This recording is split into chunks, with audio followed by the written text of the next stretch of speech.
ito ay mas malinaw natin malaman kung saan tayo tutungo, ating paghilayan ang pagpasok ng ating Ebanghelyo ngayon. Tinanong ni Jesus ang kanyang mga alagad, "Who do people say that I am?" Sino ako para sa inyo? Kapag tinitignan natin ang ating parokya ngayon, makikita natin ang isang buhay na pamayanan. Hindi dahil malaki ang ating simbahan, hindi dahil madali natapos ang ating simbahan. Ang ating simbahan ay nabubuhay sapagkat may mga tao at organisasyon, may mga different ministries tayo, may mga BECs tayo, at mayroon pa rin mga tao na patuloy na naglilingbihan at naglilingkod sa ating simbahan. Pero kung tayo ang lilingkod sa ating pinanggalingan, makikita natin at ating maalala, hindi naman ganito dati. Noong ako'y bagong pari pa lamang, ang dating simbahan ay sa David Chapel pa. At kung ako'y nasa opisina pa, ito ay puro lamang ay ng Father Frank, parang puro poste pa lang. At kung ay hilingon sa ating pinanggalingan, hindi naman ganito talaga ating pinanggalingan. Nagsimula sa totoo lamang sa ating pananampalataya. Nakikwento ni Father Frank kung paano siya mismo pumunta sa mga bahay-bahay ninyo para humingi ng tulong. Nakwento ni Father Frank sa akin na kung paano niya pinaparalan kanyang mga mukha para pumunta sa mga taong kilala niya sa Manila at lalo sa abroad at sa mga lugar na kanyang napuntahan.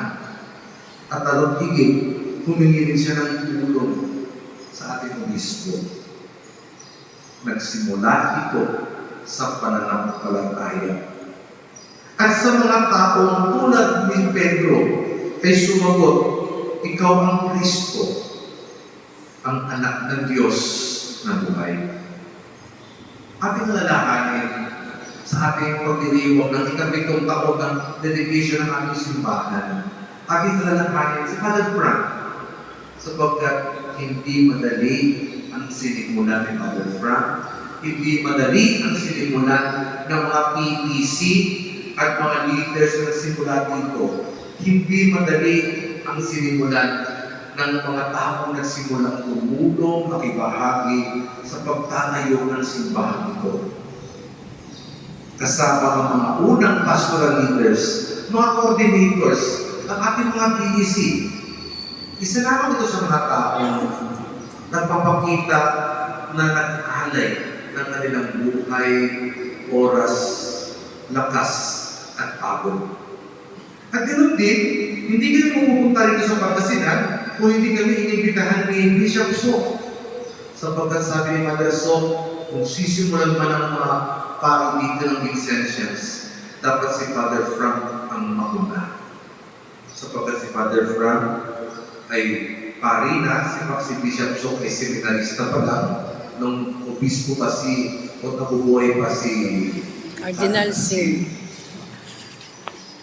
Mga kapatid, kung hindi tayo marunong lumikod sa ating pinanggalingan, hindi natin lubos na mauunawakan ang kahalagahan ng ating narating ngayon sa ating ikapitong taong pag-alakbay ng ating parokya.